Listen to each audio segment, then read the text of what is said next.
Samuel Womack is going to be their starting nickel. They said it today. Like there's no even battle. He's their starting nickel corner. I thought T-Rock, can't even say that name with a straight face, did a pretty good job. Your starting nickel is a starting player because so many teams have 3 wide receivers, right? And that guy, depending as the season goes on, could be obviously there are injuries, but let's just say your starting nickel never gets injured or your starting corners never get injured. He could be on the field 70% of the season, right? Maybe even more. I bet if we looked at the breakdown, like that guy plays a very, very important role. So their draft, think of the guy, Drake Jackson, we've already acknowledged a steal. Ty Davis Price and Danny Gray. I mean, we've been talking about them all training camp.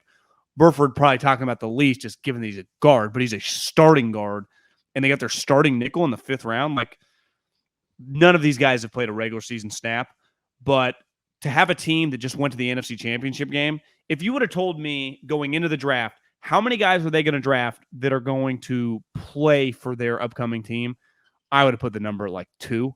Yeah. I mean, it feels immediately like 5. Now, you and I talked before we hopped on.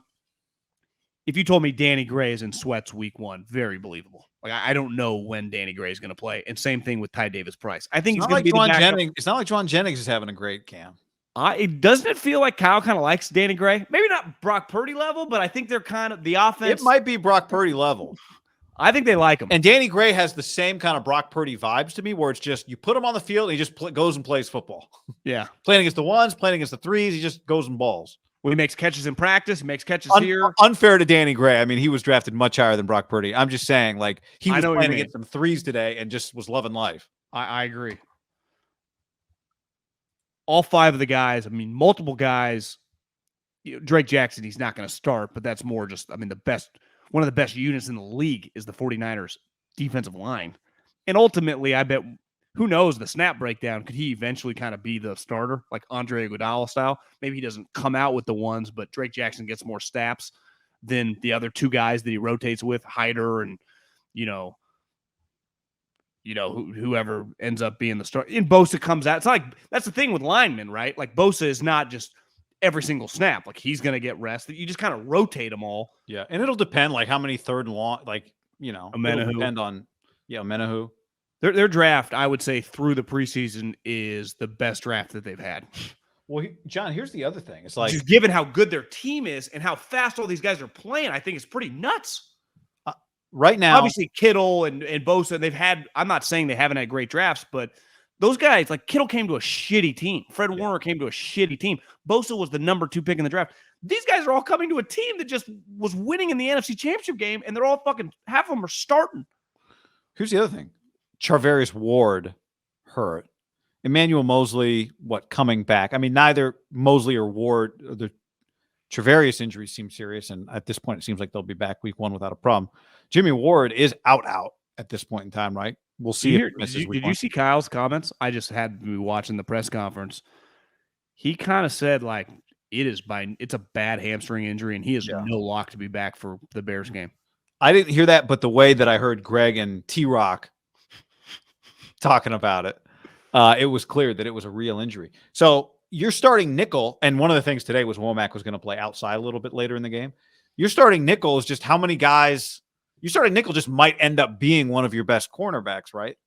Now, maybe he's not playing outside ahead of Ambry Thomas. Probably not. And you need him. You'd want him to stay at nickel, and you'd want to get other people on the field. But, who knows? He might just end up trying to pick up some of that slack for those guys. Now, ideally, you might just leave him at nickel, leave that position solid, and you put Ambry Thomas out there, or I don't know, maybe Diamador Lenore or whatever. But it already feels like he's going to play a very important role for them. The other thing is, you think about this, I guess this is probably the case for every team in the league, but the nickel corner on this team has been, I mean, since the Harbaugh era, a player who's relied on quite a bit. But I guess you could argue that's just the way the NFL works. But from Carlos Rogers to K'Wan Williams, the nickel on this team ends up through multiple coaching staffs. We're just very used to the nickel corner on the San Francisco 49ers being a very important player. The Bills, you want to hear a crazy stat? Played 90% 3+ DBs on the field last year. Wow. Now, I would imagine part They're of that up a was lot. up a lot. Shootouts. I would bet their linebackers, maybe their 3 best players, safeties, DBs. But like the next 2 teams, the Cowboys 80%, the Colts 79%. I don't have the full list. I couldn't find it, but so it shows you like 60% and up. Like that guy's just on the field a lot. And the Niners were also lucky they had 3 linebackers who can all be on the field in passing downs, right? All 3 of them can. So you can kind of rotate. Fred never comes off, but the other 2 guys are built like, when you got 3 DBs, that means you only got 2 linebackers. Their 2 linebackers can fly around. And even that Owen Burks guy that even T-Rock was like, the Packers weren't that high on this guy. I think he's going to be better here. To me, multiple preseason games, that guy's flown around. Obviously, he's good on special teams. You watch him practice, that guy, number 40, he stands out to me, just running around, hitting some people. They've done an excellent job. And maybe it's just, is there a chance that John Lynch, like a position that just, think about this, John Lynch was on one of the great defenses of all time at multiple levels, had Hall of Famers himself. Barber's technically not in the Hall of Fame, but was just an all-time great, like nickel, outside corner. Derek Brooks, one of the great, just first linebackers, Hall of Famer, and Warren Sapp, one of the great passers. So he literally saw it. Adam Peters was like basically John Elway's number 2 or 3 that helped build that. Like the Peyton Manning teams, obviously their offenses were great. Their defenses were dominant. And he was also with the Patriots in the 2000s defense. So like he knows defense. And we all know Kyle, like, do they have a pretty good blend of like their personnel guys? I think Adam Peters was a defensive end in college too. So Belichick, Elway, those teams seeing defense. The Niners now building the defense with John Lynch, who feels like a descendant of Elway, even though he didn't work for Elway, but they were like boys, and that's what got him a start. And then like Kyle, like knows specifically what he wants, like at every position on his offense, like knows exact traits.